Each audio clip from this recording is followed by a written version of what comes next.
Hi family! Welcome to 60 seconds of our everyday Jollibee during our vacation in the Philippines last January 2024.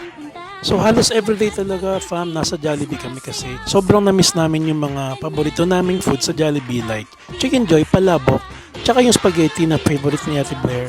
Super excited kami palagi na umuwi kasi makakatikim na naman ng Jollibee kasi up until now wala pa rin Jollibee dito sa Australia. Minsan nga yung mga kamag-anak namin sa Philippines ayaw nang sumama sa amin kasi tuwing lalabas at kakain, laging Jollibee ang gusto namin puntahan. Tapos sasabihin nila, Jollibee na naman. Nakakatuwa rin syempre yung mga crew kasi ang babait tsaka happy sila lagi na mag-serve at makatulong sa mga customers. Syempre may tips sa amin ni Mami Belen kasi may soft spot sa amin yung mga working student gaya nila. I hope maintindihan ng mga nasa Pilipinas na napakaswerte nyo kasi laging may Jollibee dyan. Na miss na mga nasa abroad.